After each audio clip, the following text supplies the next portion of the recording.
Ketua BKM buat pengajian, dihitungnya jamaah. Men 20 udah berhenti aja lah ngaji katanya. Ya, nggak mikirkan ustadz.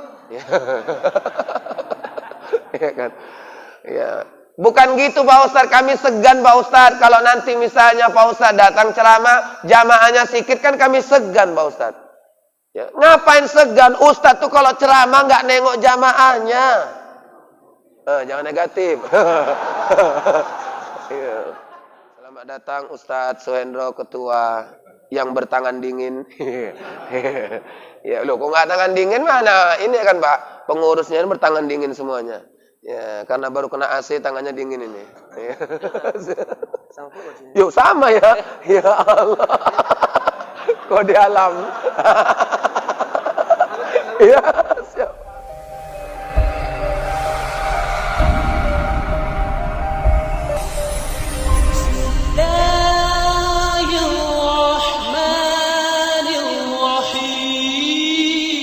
Bismillahirrahmanirrahim. Assalamualaikum warahmatullahi wabarakatuh.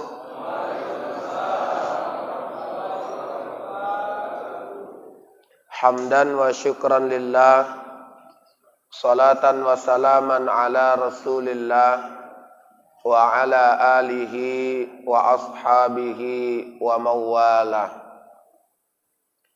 Qala Allah Ta'ala fil Qur'anil Karim, A'udzu billahi minasy syaithanir rajim. Bismillahirrahmanirrahim.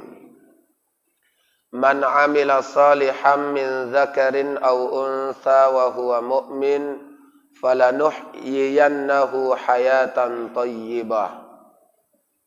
Shadaqallahul azim wa sadaqa rasuluhun nabiyyul karim.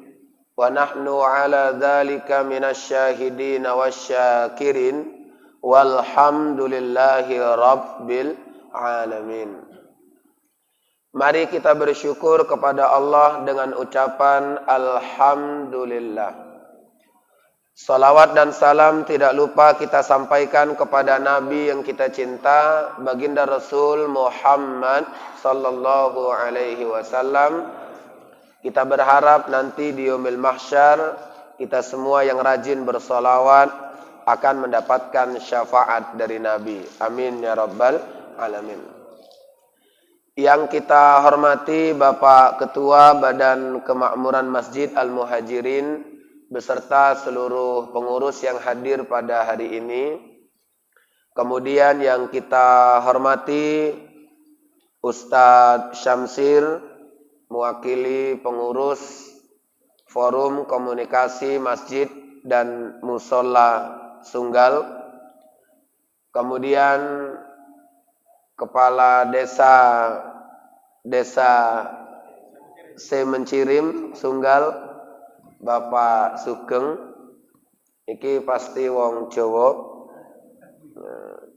Beliau alhamdulillah sangat aktif, tidak hanya menjalankan roda pemerintahan, tapi juga insya Allah akan menjadi roda penggerak umat di Semencirim.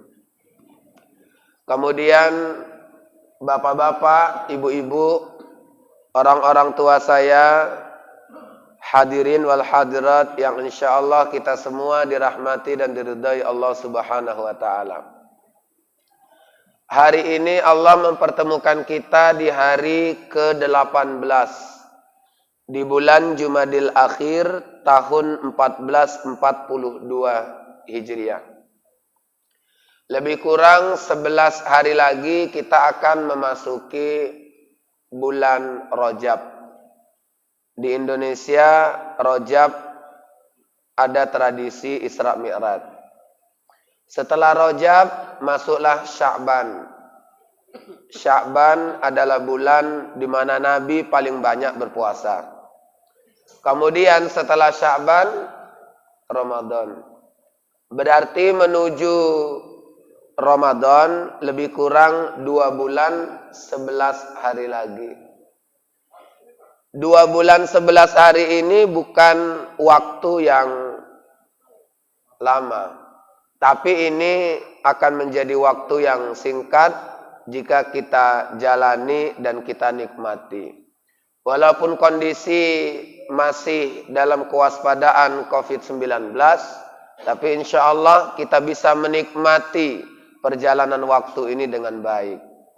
Siapa yang menikmati perjalanan waktu, pasti nggak terasa berjalannya waktu. Sama dengan hari ini, kita dari tadi habis sholat subuh datang kemari, kemudian kita duduk di sini. Ini mohon maaf, ada yang diambal, ada yang tidak.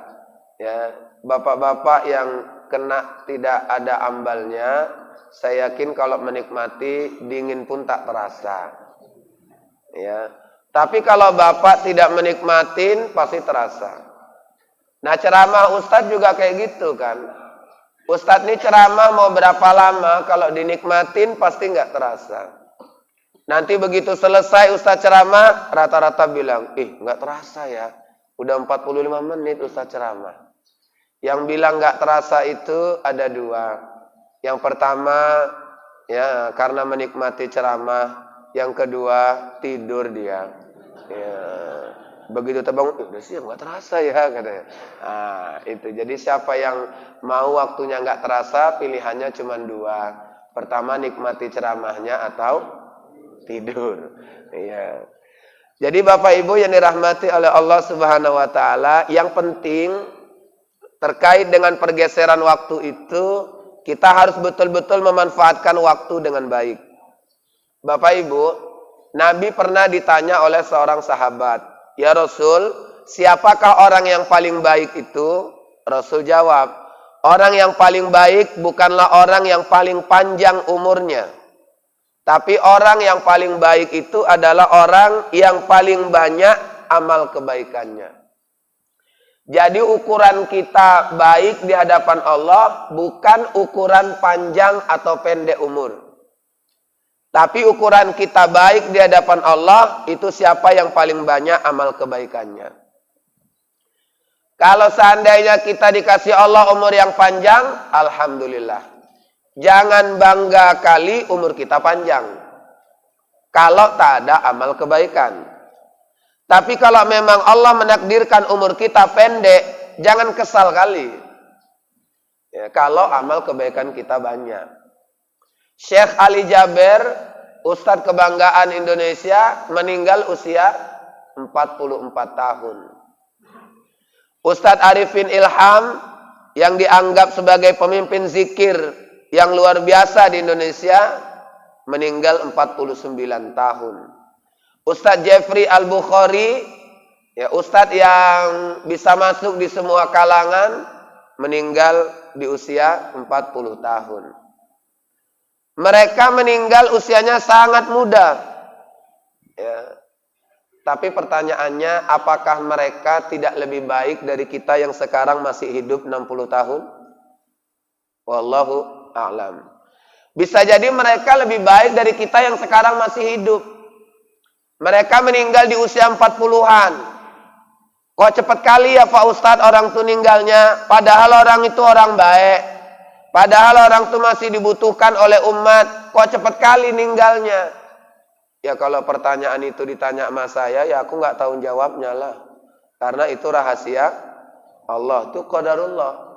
Makanya kadang kalau nyebut-nyebut kayak gitu Pak, kami pun ustadz-ustadz ini lumayan gini-gini juga kami. Ya 40-an Pak, ya kan? Ya 40-an meninggal. Nah, jadi kalau ustadz-ustadz nih banyak yang meninggal muda, itu karena mobilitas ceramahnya tinggi. Kemudian selalu dimanjakan jamaah. Tengoklah kalau ceramah dikasih minum dua. Yang pertama air putih, yang kedua teh manis. Ya kan? 5 tahun ceramah kena gula. Ya, kenapa? Asik teh manis saja diminum. Makanya bapak-bapak kalau ustaz ceramah maunya agak kreatif sedikit, jus gitu, ya kan? Ya biar sehat ustadznya, ya kan? Nah, udah. Nanti kalau ceramah 1 minggu suruh makan aja. Apa enggak? Nasi bontot tuh Pak, nasi berkat itu Pak. Ya, makan, awak di tempat makan, nanti pulang dibawain bontot. Kan itu luar biasa itu. Sampai kadang-kadang istri pun nanya, Abi hari ini berapa ceramahnya? Saya tanya, kenapa rupanya? Biar tahu masak atau enggak. Ya, jadi bapak-bapak, ibu-ibu, ya kita ini ya umur panjang atau pendek itu enggak ada masalah sama kita. Tapi yang penting amal kebaikan itu harus terus kita maksimalkan. Nah, kalau kita misalnya hidup dikasih Allah umur yang panjang, alhamdulillah. Nabi Muhammad itu enggak panjang umurnya. Nabi Muhammad itu hanya 63 tahun, Pak. Kalau kita buka dalam kitab Sirah Nabawiyah yang dikarang oleh Safiyur Rahman Al-Mubarakfuri. Nabi-nabi yang sebelum Nabi Muhammad itu umurnya ratusan tahun. Ya. Nabi Nuh aja 900-an tahun umurnya. Ya, aku mikir kayak mana lah ngabisin umur itu. Ya, kita cepet aja udah payah jalan. Ya, itu pun nggak ada yang nyampe cepet. Ya, tapi 900-an tahun. Dari 25 nabi dan rasul yang wajib kita imani, pertanyaannya, siapakah nabi yang ditakdirkan Allah mengubah peradaban dunia? Nabi Muhammad. Berapa umurnya? 63 tahun. Kalau dibandingkan dengan nabi-nabi yang lain kan nggak sebanding itu. Ya, nabi yang lain ratusan tahun, Nabi Muhammad cuma 63 tahun. Tapi Nabi Muhammad lah yang ditakdirkan Allah bisa mengubah peradaban dunia. Makanya jangan aneh Michael Hart menulis buku judulnya 100 tokoh paling berpengaruh dalam sejarah dan menempatkan Nabi Muhammad di urutan pertama. Michael Hart itu orang non-muslim, tapi dia jujur secara ilmiah bahwa Nabi Muhammad itu tokoh paling berpengaruh dalam sejarah nomor 1 dari 100 tokoh yang ada. Pertanyaannya adalah, kenapa kok Nabi Muhammad diurutkan di nomor 1? Karena Nabi Muhammad tidak butuh waktu lama untuk mengubah peradaban dunia. Nabi Muhammad diangkat menjadi Nabi dan Rasul usia berapa? 40. Kalau diangkat berarti kan baru dapat tugas. Ya, sama kayak Pak Kades. Ini udah berapa periode Pak Kades? Hah? 2 ya. Mudah-mudahan. Ya 3. Iya. Tapi kok nengok dari muka-mukanya 3 periode nih. Iya. Kalau ada 4 periode pun mungkin 4 juga ini. Udah seumur hidup aja Pak Kades ya. Iya. Iya. Umur 40 diangkat jadi nabi dan rasul. Meninggal umur 63. Berarti nabi berdakwah butuh waktu berapa lama? 23 tahun. Pertanyaannya, 23 tahun itu maksimal atau enggak 23 tahun? Yang maksimal itu cuma 10 tahun. Karena Nabi berdakwah di Mekah 13 tahun, hanya dapat 50 orang yang masuk Islam. 50 orang yang masuk Islam. Makanya Nabi itu hebat itu. Kesabarannya luar biasa. Kalau saya jadi pengurus FKS MM ini, ya FKS MM, ya kan? Saya senang. Baru berapa tahun ini jamaahnya udah kayak gini, ha. Pengajian bapak-bapak yang paling banyak yang saya jumpain di sinilah tempatnya. Ini. Iya, memang iya betul. Ya. Ini dakwah kayak gini nih, enak ini. Baru 2 tahun udah kayak gini jamaahnya. 2 tahun kayak gini umatnya. Nabi 13 tahun. 13 tahun cuma 50 orang yang masuk Islam. Saya kalau di masjid lain saya bilang ini, ketua BKM kalau buat pengajian, jangan suka ngitung jamaah. Ini kadang-kadang ketua BKM buat pengajian, dihitungnya jamaah. Cuman 20 udah berhenti aja lah ngaji katanya. Ya, nggak mikirkan ustad. Ya. Ya kan? Ya. Bukan gitu Pak Ustadz, kami segan Pak Ustadz. Kalau nanti misalnya Pak Ustadz datang ceramah, jamaahnya sedikit kan kami segan Pak Ustadz. Ya. Ngapain segan? Ustadz tuh kalau ceramah nggak nengok jamaahnya. Jangan negatif. Ya. Ya. Tapi yang penting dikasih kesempatan untuk berdakwah sudah alhamdulillah. Saya Pak, ini saya punya pengalaman ceramah itu banyak lah. Pengajian ada yang jamaahnya kayak formasi main bola, ada. Ya, sebelah kanan 4, sebelah kiri 4, ibu-ibu depan 2, 1 ustadznya penjaga gawang. Kan 4-4-2-1. Pas lah kan? Ya. Ustadz, ya, sedikit kali Pak Ustadz. Iya, itu belum. Ada lagi saya. Tapi mau saya bilang nanti ke mana ya? Tapi saya bilang aja lah, di sekitar Jalan Binjai. Ya, ya, Jalan Binjai. Pernah saya dulu Pak, udah 5 tahun yang lalu, ngisi pengajian subuh. Waktu saya datang di masjid itu baru ada 2 orang. Ya, belum azan. Begitu masuk saya, 2 orang. Dalam hati saya kan, belum azan ini. Berarti jamaahnya nunggu azan. Begitu azan berkumandang, alhamdulillah, nambah lagi 3 orang. Berarti 5 orang. Dalam hati saya, mungkin belum qomat ini. Ya, biasa jamaah kan nunggu qomat. Ya kan Pak? Udah. Begitu iqamah dikumandangkan, alhamdulillah, nambah lagi 2 orang. Berarti berapa? 7 orang. Saya maju ke depan jadi imam sambil menghadap ke jamaah, sop lurus dan rapat sambil ngitung ini. 7. Ya kan? Balik saya ke arah kiblat, dalam hati saya, mungkin banyak yang masbuk. Alhamdulillah, selesai salat, assalamualaikum warahmatullahi, lihat kanan, assalamualaikum warahmatullahi, lihat kiri. Alhamdulillah Pak, 1 pun nggak nambah Pak. Ya, cuman 7 orang. Dalam hati saya, ya Allah, ini doa laku dulu, mudah-mudahan nanti jamaah ini, ya, waktu habis doa adalah nambah, mana tahu kan, orang ini tahu ada pengajian, ya, orang ini datang. Rupanya alhamdulillah habis doa, ya, begitu balik ke kanan, tinggal 3 orang. Ya, bukan malah nambah, berkurang, ya kan. Dalam hatiku yang tega lah orang ini. Ya kan, udah tahu Ustadz datang, pulang orang itu, cobalah. Ya, saya tanya sama BKM-nya, Pak, kayak mana nih Pak, jadi pengajian kita? Jadilah Pak Ustadz, orang Pak Ustadz datang kok, katanya kan. Mana jamaahnya? Ya kami lah Pak Ustadz. Loh, kok cuma 3? Iya Pak Ustadz. Pengurus BKM-nya mananya Pak? Ya kami 3 lah Pak Ustadz. Ya. Saya ketua Pak Ustadz, Bapak nih sekretaris, Bapak nih bendahara mana? Lengkap ya, KSB ya, ketua sekretaris bendahara. Jadi kayak mana lanjut ini? Lanjut Pak Ustadz, karena bendahara hadir, saya pun yakin melanjutkannya. Iya. Bapak-bapak, Nabi itu berdakwah 13 tahun cuma 50 orang yang masuk Islam, tapi Nabi tetap tegar. Ya, kemudian ada hikmah kenapa Nabi mau dibunuh oleh orang kafir Quraisy. Gara-gara Nabi mendapatkan tekanan mau dibunuh kafir Quraisy, Nabi hijrah ke Madinah. Maaf ya Bapak Ibu, 10 tahun di Madinah Nabi membentuk peradaban dunia, yang sekarang kitalah yang menikmatinya. Pertanyaannya, butuh waktu lama? Tidak. Sementara nabi-nabi yang sebelumnya itu ratusan tahun umurnya. Ya, walaupun banyak dakwah disebarkan, membekas juga. Makanya dalam usul fikih ada syar'u man qablana, syariat sebelum kita. Itulah haji dari Nabi Ismail dan Nabi Ibrahim. Itu ada, ya. Puasa Nabi Daud, berarti kan dari Nabi Daud. Syariat-syariat yang sebelumnya itu yang kita amalkan sampai sekarang kan ada.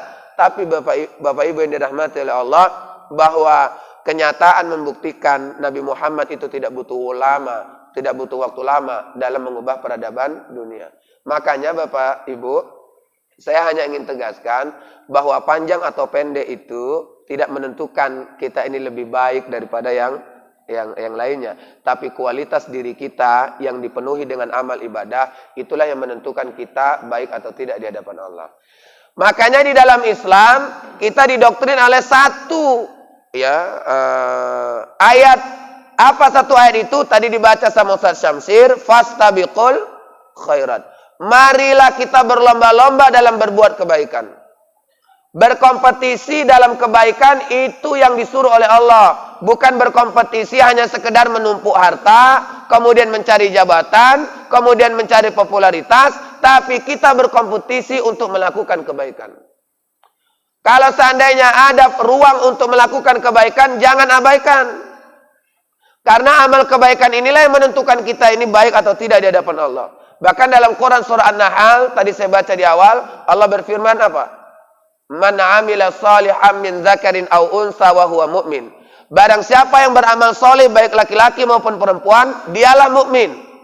Jangan bilang kita mukmin kalau kita tidak melakukan amal soleh. Amal soleh itu didefinisikan dengan amal kebaikan. Falanuhyiyannahu hayatan thayyibah. Maka kami akan menghidupkan dia dengan kehidupan yang baik.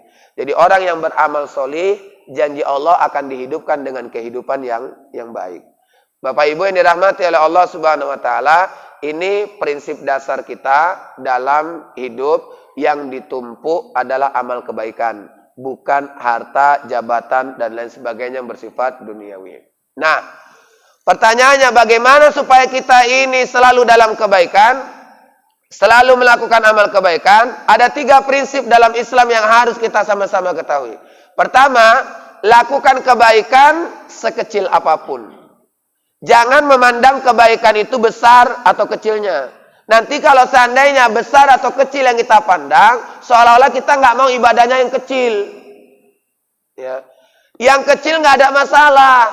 Karena Nabi SAW dalam hadis bersabda, apa kata Nabi? Allah lebih mencintai amal ibadah yang sedikit atau kecil, tapi rutin. Daripada yang banyak atau besar, tapi sekali-sekali. Baca Quran itu Pak, kalau Bapak bisa 1 hari 1 ayat saja, itu sudah Alhamdulillah. Daripada sekali baca 5 juz, setahun sekali. Itu pun Ramadan. Ya, kok gitu Pak Ustadz? Iya. Makanya saya bilang sekarang ini bagus ya ada komunitas one day one juz, 1 hari 1 juz. Kalau bisa monggo. Tapi kalau nggak bisa turun one day one surah, 1 hari 1 surah. Ustadz kena Al-Baqarah 2,5 juz juga itu Pak Ustadz. Jadi turun lagi one day one ain. Ini mama suka. Ya 1 hari 1 ain. Pak Ustadz ada ainnya yang sampai 2 halaman Pak Ustadz. Oke, turun lagi one day one ayat. 1 hari 1 ayat. Ustadz ada yang 1 ayat setengah halaman juga tuh Pak Ustadz. Ya udah turun lagi one day one huruf.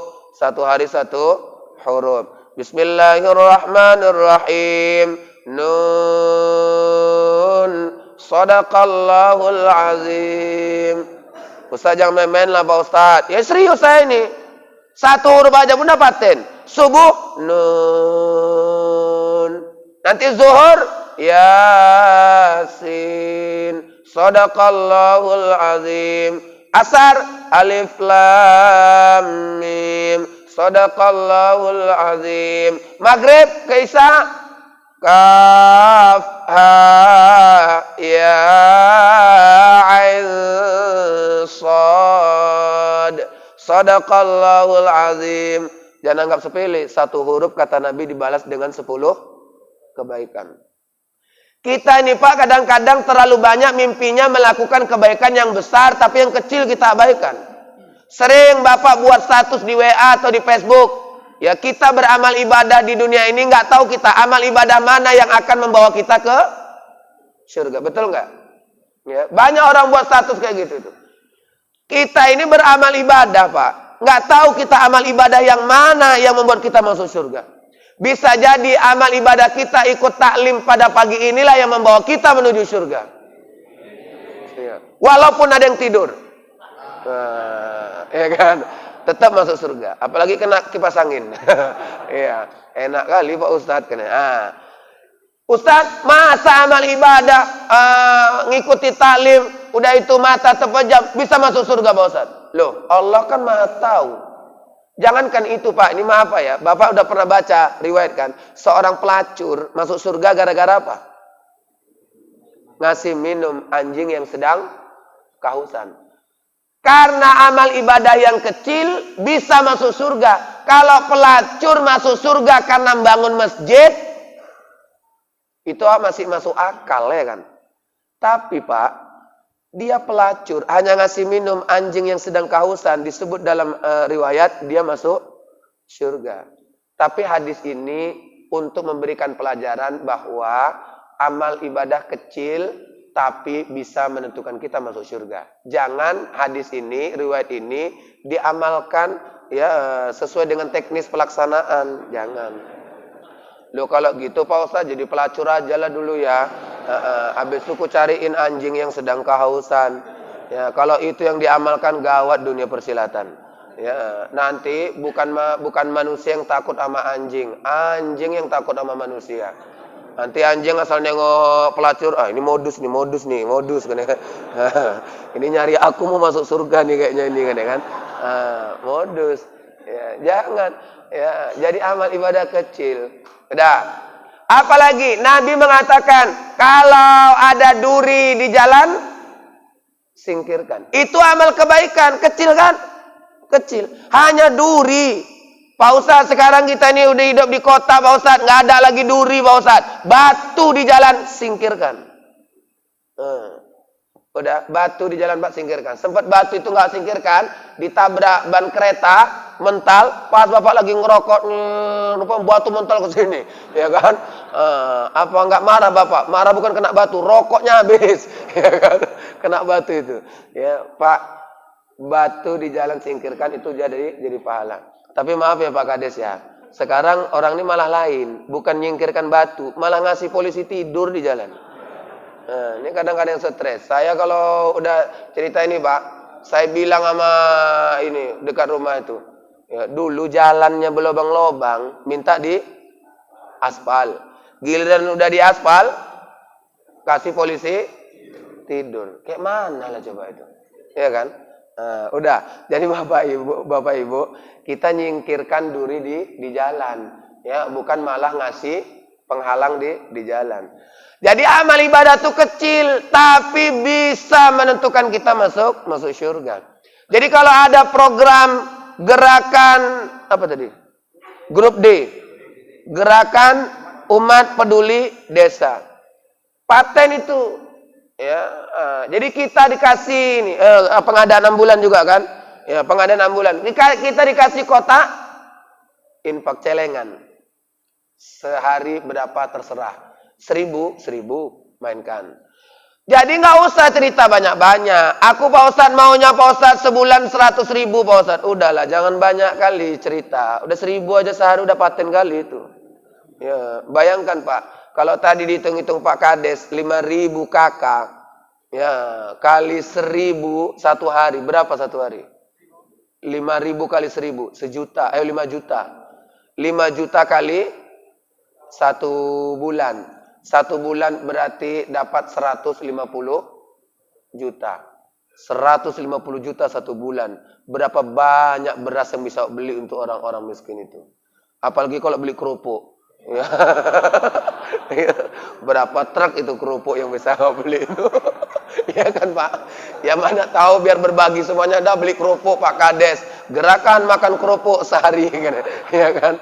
150. Itu sebulan. Ya, belum lagi kita kalikan setahun. Wih, Ustadz pandai kali ngitung-ngitung Pak Ustadz ya. Iya, ini kan konsepnya. Jadi jangan kita berpikiran bahwasanya berinfak itu harus besar. Kalau berinfak itu harus besar, nanti nggak infak awak. Kenapa awak nggak infak? Segen lah, cuman cepek. Tonggoku itu infaknya sampai 1 juta. Masa aku nang masjid cuman 100.000, malu. Ya, wak, lebih bagus wak nyumbang 100.000 tiap bulan wak, ya daripada 1 juta 5 tahun sekali wak, ya kan? Iya kan? Karena amal ibadah itu sedikit tapi rutin. Kita kalau beramal ibadah ini mikir yang besar, nanti bisa gagal yang besar itu. Dah. Nabi juga ngomong dalam hadis, apa kata Nabi? Mata basumuka fi wajhi akhika shadaqah. Siapa yang senyum di hadapan saudaranya itu sedekah. Kalau tak pandai awak bersedekah dengan uang, berbuat kebaikan itu dengan apa? Senyum. Makanya ini mohon maaf ya, kita ini hidup jangan payah kali senyum lah. Ya, orang kalau udah payah senyum itu paling pelit sedunia dia lah itu. Ya, Pak Ustadz, ada tetanggaku payah kali senyum Pak Ustadz. Aku bilangin enggak, senyum-senyum juga dia Pak Ustadz. Nah, kenapa rupanya? Rupanya mukanya bawaan lahir kayak gitu Pak Ustadz. Ya, memang mukanya ada yang model-model kayak gitu. Dia payah kali senyum. Ustadz ini kalau ceramah Pak, jamaah itu mempengaruhi Ustadz. Makanya tolong yang duduknya di depan-depan, jangan yang muka sangar, tolong. Ya kan? Yang di depan-depannya mukanya yang fresh, yang gini. Itu yang sedap tuh. Tapi kalau yang di muka gini aja, Ustaz nggak lama ceramah itu. Ya kan? Ya, beda dengan jamaah saya pakai masker kan, Pak. Ada jamaah saya, Pak, pakai masker. Dia gini aja. Saya curiga ini. Habis ceramah saya tanya lah, Bu, iya Pak Ustadz. Tadi waktu saya ceramah, Ibu kan pakai masker. Iya Pak Ustadz. Bu tutup lengkap ya Bu ya kan? Iya Pak Ustadz. Ku tengok Ibu serius sekali Bu ya. Sebenarnya bukan serius Pak Ustadz. Loh, jadi Bu sesak napasku Pak Ustadz. Iya. Karena jamaah sekarang Pak, protokol kesehatan jalan, pakai masker. Tapi kan macam-macam maskernya ya kan. Ada yang dipakai lengkap gini ya kan. Ada yang digantungkan di leher, ya kan. Ada yang di dagu, mama-mama ada yang di dada gini ya kan. Di dalam hatiku mah sama aja nggak bawa masker. Ya, sama kayak aku juga. Ya, bawa masker Pak Ustadz, bawa nih ha. Kenapa Pak Ustadz bawa? Ya, tujuannya pertama protokol kesehatan. Yang kedua, supaya aku ini nggak kena razia. Ya kan? Loh kan sayang Pak. Razia berapa coba? Berapa Pak Kades? 100 di sini. Loh, turun sampai sini ya. Ya. Kalau di Medan dendanya razia itu 250.000. Bayangkan awak ceramah, pulang kena denda, kena razia.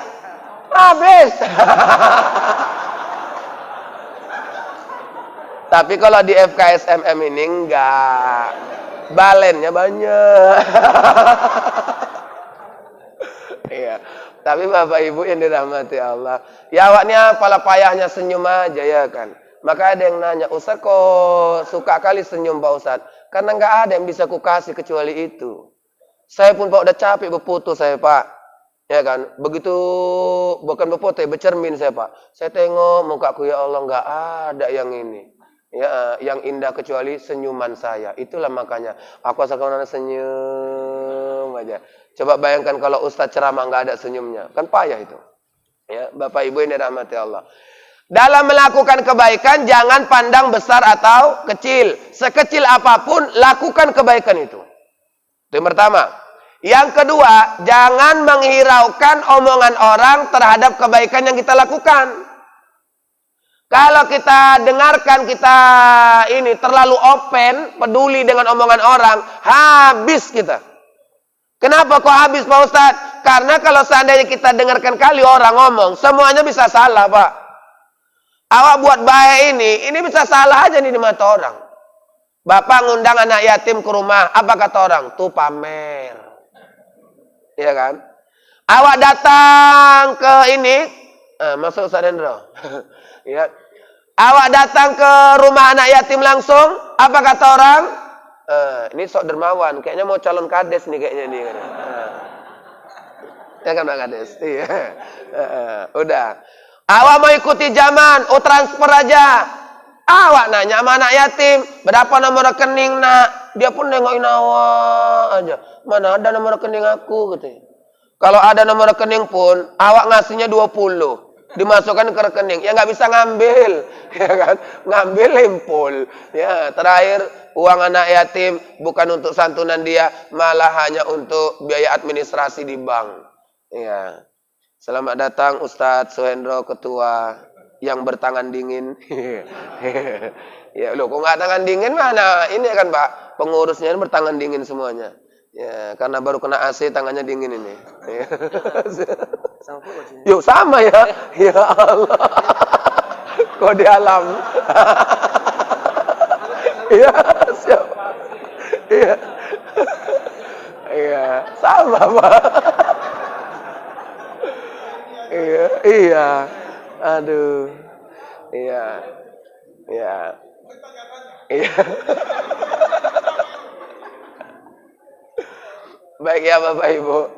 Ya. Kalau kita dengarkan orang Pak, ini bisa jadi nggak ada yang benar yang kita lakukan. FKSMM ini buat pengajian setiap minggu subuh kan. Tiap minggu subuh. Dengarkan Bapak, pasti ada yang komen juga yang nggak mau ikut di sini.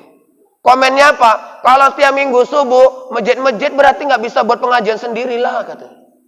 Nah, pasti ada yang komen gitu. Ada kan? Ada.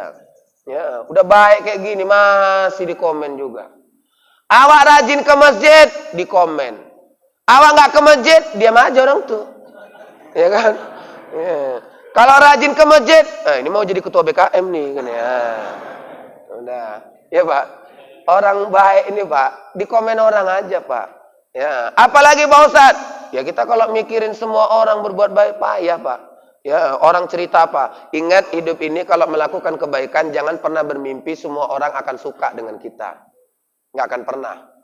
Lakukan saja kebaikan, kalau orang suka atau tidak suka itu urusan orang. Yang penting Allah tahu itu baik. Ya, cuman dihitung-hitung juga lah yang nggak suka berapa, yang suka berapa. Ya, yang nggak suka 70, yang suka 30, berarti awak yang menyalah. Ya kan? Kan ada orang, Pak, dia mau berbuat baik tapi caranya nggak baik. Ada juga. Bapak ngasih zakat sama orang miskin, kan bagus itu kan, Pak. Tapi Bapak ngomong, nah ini zakat untukmu, ku tengok miskin kali kau. Ya. Yang ngamuk orang, ya kan? Dibilang, dok, makan kau itu harta kau kan? Ya kan? Nggak kau kasih pun hidup aku katanya. Nah, kok gitu? Iya, karena orang berbuat baik, caranya juga harus baik. Memang kan baik kan, ngeluarkan zakat kan baik itu. Tapi kalau caranya nggak baik, orang kan banyak nggak suka. Ya, jadi Bapak Ibu yang dirahmati oleh Allah, jangan hiraukan orang mau bilang apa. Dan ternyata setelah disurvei, ini silakan dibuktikan. Mana yang lebih banyak di komen orang, apakah ketika kita berbuat baik atau ketika kita berbuat yang tidak baik? Berbuat baik. Itulah tandanya bahwa untuk berbuat baik itu tantangannya besar. Ya. Kita berbuat baik ini banyak di komen. Ibu-ibu saya pernah tanya, mana yang lebih sering diceritain atau dicerca, yang pakai cadar atau yang nggak pakai jilbab? Yang bercadar. Kenapa yang baik yang dicerca? Kenapa yang baik yang dihina? Karena yang baik ini kalau dicerca nggak ngelawan. Orang bercadar lewat, apa kata mak mama? Woi, ninja lewat, ninja. Udah. Yang bercadar tuh diam, sabar ya Allah. Itu. Coba, kalau yang nggak berjilbab, yang buka aurat, siapa yang berani coba? Siapa yang berani? Ceritainlah tuh yang nggak berjilbab tuh. Oh, diremasnya mulut awak tuh. Dibilangnya apa? Ini muka aku, badan aku, paha aku, ya kan? Mau ku nampain atau enggak itu urusan aku. Kau jangan mulut kau lancip kali, ku remas nanti mulut kau katanya. Itu Pak. Ya awak lah Pak. Anak gadis awak di rumah aja pasti dijadikan bahan cerita sama orang. Anaknya itu kuper itu, ya kan? Malah ada anak gadis yang tiap malam minggu dibawa cowoknya, biar aja, adem-adem aja. Itu baru paten, bergaul kan ya. Ya. Yang diam di rumah katanya kurang pergaulan. Padahal dia menjaga diri. Tapi yang malam minggu keliaran tuh paten, pandai bergaul katanya. Kan aneh-aneh. Sama kayak dulu, Pak. Bapak pacaran, dua-duaan di depan rumah, ditegur sama tetangga. Bapak langsung pergi atau tetap di situ? Pergi. Kalau dulu, ngapain kalian? Duduk. Dan nikah kalian? Belum. Cabut. Ya, cabut langsung. Sekarang coba Pak tes. Ya, Bapak ada yang dua-duaan depan rumah, coba tes. Nggak biar tahu aja, ya kan? Kayak mana? Tes. Ya, siapa coba yang berani ngetes? Tes, Pak. Ada anak muda dua-duaan, lajang sama gadis. Coba, berani nggak kita negurnya itu? Nyuruh pergi dia, nyuruh bubar, berani nggak? Misalnya kita bilang, ngapain kalian dua-duaan? Biasalah, Wak, malam minggu. Udah nikah kalian? Belum, Wak. Kenapa rupanya, Wak? Kalian belum nikah, dua-duaan nggak boleh. Ya, kenapa, Wak? Nanti kalau kalian dua-duaan, ada setan di antara kalian. Ya memang ada, Wak lah setannya. Bukan dia yang cabut, awak yang cabut. Ya, kenapa? Bapak Ibu, inilah tantangan. Sekarang nih orang berbuat baik, Pak, malah di ini. Anak remaja masjid pulang jam 10:30 malam, mamanya bapaknya sinelponnya, kemana ya kalian? Ya, remaja masjid. Lama kali kalau remaja masjid, ngapain aja kalian? Tapi giliran anaknya dibawa cowoknya malam minggu jam 12 pulangnya. Selu aja. Kenapa? Karena mamaknya udah kena bika Ambon. Ya. Si cowok ini pandai. Begitu datang, Assalamualaikum, salam. Ada jenab, Wak. Ada. Wak, ini Wak sikit, Wak, bika Ambon. Katanya. Udah, begitu nengok bika Ambon, berubah batinnya itu, ya kan. Baik juga anak ini ya. Makanya anak-anak lajang nih, kalau datangi gadis, bawa bika Ambon. Ya kan. Mamaknya sibuk makan bika Ambon di dalam, ya kan. Awak pun sibuk dengan anaknya di luar. Aman itu. Ya. Ini pula yang aneh. Kenapa kok aneh, Pak Ustadz? Karena memang kita ini kalau berbuat baik, kadang dicibir orang. Ada yang kalau cakap, misalnya dia ini selalu pakai dalil. Apa kata orang? Ini so alim nih. Ya, tapi yang nggak pakai dalil, mantap kok ya. Aneh. Ini makanya kalau kita berbuat kebaikan itu jangan hiraukan orang ngomong apa. Ya, lakukan terus kebaikan. Yang penting kita selalu dalam kebaikan. Yang terakhir, apa Pak Ustadz? Yang terakhir, melakukan kebaikan, tolong syiarkan kepada orang lain. Ustadz, nanti kita dibilang ria, Pak Ustadz. Masalah ria itu urusan kita sendiri dengan Allah. Nggak perlu kita mikirin orang bilang apa. Kalau hari ini, coba hari ini, kita pengajian subuh ini. Ya, ba'da subuh, kita ngaji. Ada yang punya foto? Foto. Jamaahnya semuanya difoto. Jangan lupa, ustadznya juga difoto. Ya, habis itu buat status di WA, buat status di Facebook. Sedang pengajian Ahad subuh bersama Ustadz Fuji Rahmadi. Gitulah, ya kan? Jangan lupa ustadznya. Ini sedang pengajian Ahad subuh aja, ustadznya lupa. Janganlah, ingat ustadznya Fuji Rahmadi. Iya. Jadi habis itu pasti ada yang komen. Apa komennya? Yang komen ada dua, yang positif sama yang negatif. Yang negatif dia akan komen apa? Ngaji aja di-upload, ria katanya. Udah, awak menanggapinya selu aja. Giliran awak buat status pengajian, dia bilang ria. Besok, pergi bapak ke Pantai Bali Lestari. Habis itu upload, menikmati keindahan Pantai Bali Lestari. Yang komen negatif tuh, komen lagi dia. Enak ya, nggak ngajak-ngajak, katanya. Kira-kira yang komen tuh waras nggak tuh? Ya. Maaf ya Pak ya. Ini kita serius saja nih, real aja kan. Awak giliran ngaji di-upload dibilangnya ria. Giliran awak jalan-jalan apa katanya? Nggak ngajak-ngajak. Kan aneh itu kan. Maunya waktu awak komen ngaji, dia komen, wih enak ya bisa ngaji, nggak ngajak-ngajak. Itu baru betul. Iya kan? Walaupun waktu ke Pantai Bali Lestari dia bilang juga nggak ngajak-ngajak, ya betul juga. Ya kan? Ya, tapi aneh kalau ada orang berbuat baik di komen tidak baik. Ya, tapi ada orang yang ini maaf Pak, buka aurat, kemudian ditaruh di Facebook, kemudian nggak ada yang ngomen, nggak ada yang berani komen. Kok nampak aurat? Nggak ada yang berani. Ya, aneh kan? Itulah dia namanya syiar. Jadi kita dalam Al-Quran disebutkan Allah, wa amma bi ni'mati rabbika fahadis. Apabila engkau mendapatkan kenikmatan, kabarkan sama orang. Ya, kenikmatan itu kan banyak jenisnya. Ini ngaji ini nikmat nggak? Kabarkan sama orang. Jangan awak susahnya aja awak kabarkan sama orang. Orang pun berkawan sama awak malas. Ya, pening kali ini memang. Ya, kenapa kok gaji nggak turun-turun? Si kawan pun ada nebak nih, kayaknya mengutang nih kawan nih. Ya kan? Kok gitu Ustaz? Ya orang kalau udah bawaannya pening aja, awak pun berkawan pening sama dia. Ya, bapak kalau berkawan sama orang yang suka canda, hidup bapak kan bahagia kan. Tapi kalau orang yang ngasih stres saja, awak pun ikut stres. Ya, makanya saya bilang sama ibu-ibu, kalau buat status di Facebook, Bu, jangan buat yang sedih-sedih, nggak usah. Ini buat sedih. Ya, rupanya ada yang berkawan sama dia, kawan sekolahnya dulu, laki pula. Ya, kamu kenapa?